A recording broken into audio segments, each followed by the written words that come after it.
This is a message from my client, Brandon. He was going on 2 to 3 dates a week, but the girls were all average. 2 months ago, that all changed, and now he easily gets dates with women most guys are afraid to even look at, simply by applying these 7 rules every time he approaches 9s and 10s. And the first rule is to stop the habit that instantly makes hot girls friend zone you. Stop calling them 9s and 10s. When you do this, you're subconsciously putting these women who are complete strangers to you on a pedestal. Yes, she's gorgeous, but her looks are only a small piece of what makes up a good partner in a relationship. If you have the mindset and the belief that women are better than you simply because they're attractive, then you're destroying your chances with them. You treat her like a celebrity, she's gonna treat you like a fan. Which brings me to my next point. Just be normal. A lot of guys think that they have to be overly witty, charismatic, and have great game in order to appeal to the girl. Totally wrong. When you first approach a girl, you're a stranger. By simply being normal, she's more likely to let her guard down and hear what you have to say before labeling you as a potential creep.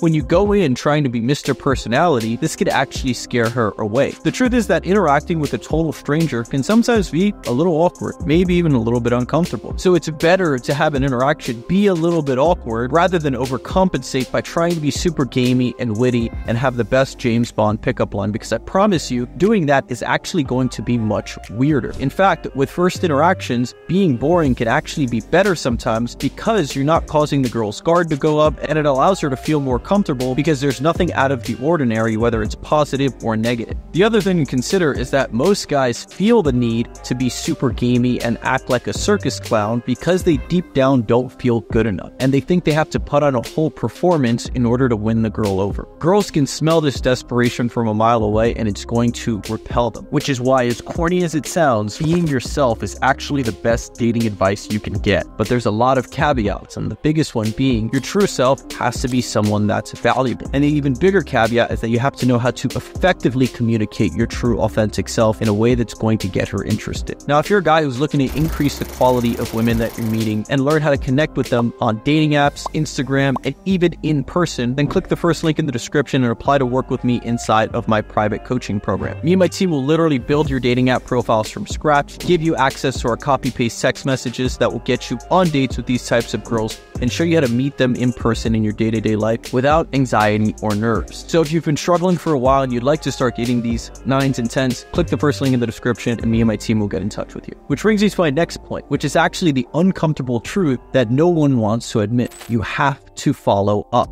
Most guys text a girl and get left unseen or ignored once, and they never text the girl again. Listen here, if a girl doesn't reply to your text once, that does not mean it's over, not even close, especially with the most attractive girls. Hot girls are constantly bombarded with texts and notifications from every app on their phone, but most guys are too afraid and insecure to follow up and be a little bit persistent to get what they want. Girls respect persistence, and from a practical perspective, following up gives you more opportunities for her to say yes. A girl has so many options, she typically won't change her schedule or go out of her way to go on a date with you at first, even if you are a high value guy. However, if you ask for a date, she says that she can't that day, but she reschedules and you follow up and ask for a date again 1 or 2 more times. By that point, you're more likely to get it because you're increasing the odds that the date will fit into her schedule and be convenient for her to go up. And before you call me a simp and say that it's ridiculous to follow up with a girl, here's the beauty of it. It only takes 5 seconds to send another message as a follow-up, so it literally costs you nothing. Not to mention,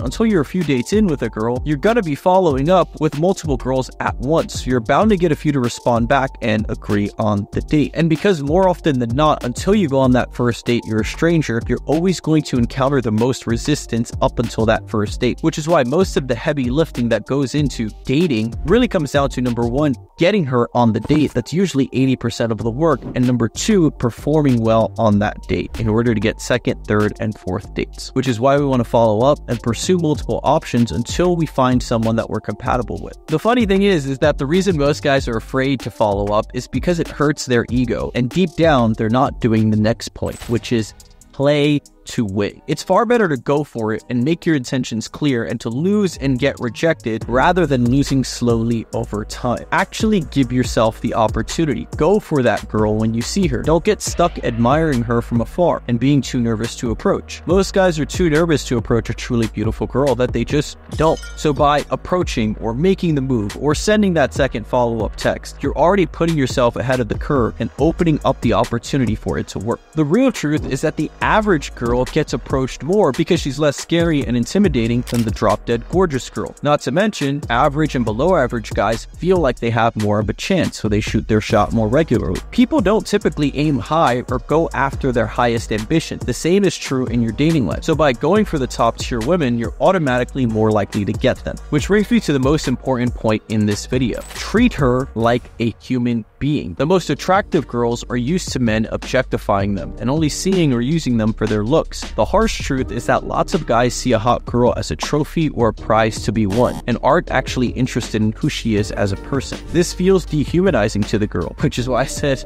don't call them 9s and 10s. So if you give off this energy, you won't be able to keep her attracted and interested long term. Not to mention, it's impractical to only choose a girl based on her looks, because her personality and how well you guys click emotionally is what makes up the substance of a relationship. This is why some extremely attractive women also end up pursuing large and ambitious goals in other areas of their life. This way people can see them and respect them for more than just their looks. Don't be like the 99% of guys who are mesmerized with her looks alone. Use your brain. Yes, her looks are gorgeous, but looks aren't what makes a strong and healthy relationship. It's the emotional connection and who she is as a person that will make you want to stay with her. And that actually brings me to the biggest mindset shift that is going to determine whether or not you're able to date 9s and 10s. Believe you are worthy. Most guys will see the drop-dead gorgeous girl when they go out and will freak out from nervousness and go approach the average girl instead. It's safer, feels more doable, no pun intended. In fact, I was recently out at a nightclub and I went and approached what I thought was the most attractive girl in there. And what she told me was, I'm actually surprised you approached me. You're the only guy who came and talked to me all night. And I was really surprised considering she was super attractive. And she said, honestly, I think I'm too intimidating and a lot of guys don't even bother talking to me. I was honestly getting kind of bored because guys are talking to all my friends, but not me. And the reason for this comes down to an issue of self-esteem. Most guys see an insanely hot girl and they think to themselves, oh fuck, there's no way I could ever get her, or she's too hot, and then your mind and your body freezes. The root cause comes from a belief that you are not good enough. In fact, this is the root of most problems you encounter in your dating life. It's self-sabotage more than anything. How are you supposed to get the cream of the crop if you're not even giving yourself the opportunity, if you don't believe yourself worthy of that opportunity? The thing you need to realize is that you are the most important person that you should worry about impressing. That no fucks given attitude, that willingness to own what you got and who you are is attractive to everyone, because this is how most people wish they could be. When you manage to embody this carefree, unapologetic acceptance of yourself, it wins the praise from the people around you. You embody this sort of carefree charisma that creates a magnetic aura that people love to be around. And once you're able to embody this belief that you are worthy of these types of women, it's important for you to do the next thing, which is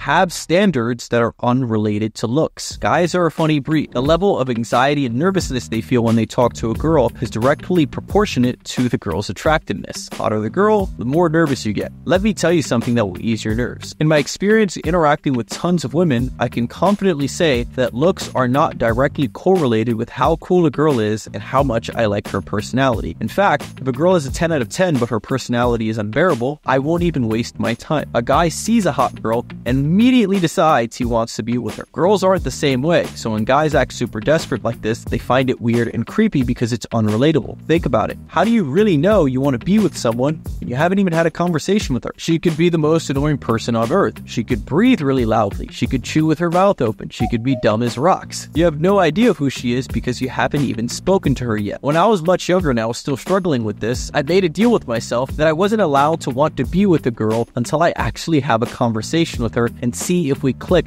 beyond just physical attraction. This helps a ton because it flips the script in the interaction, and suddenly you're the one screening her, deciding whether or not she's worth the time and effort instead of her waiting for you to try and impress her and put on an entire show. Unless I think a girl's attractive and cool, I won't do it. Because the truth is, life is too short for you to spend time on girls you don't actually click with and like. Simply having standards that are unrelated to looks will ease a lot of your nerves because it'll allow you to look at women with a lot more humility and see them for who they truly are. Now, if you're a guy who'd like to raise the standard of the women that you're dating and connecting with, then I highly recommend you click the first link in the description. You apply to work with me and my team inside of my private coaching program. We can get you on 1 to 3 dates per week with the women you're most attracted to in less than 30 days using our 3-step system. So if you'd like to work with me personally on this, click the first link in the description and I'll see you in the next video.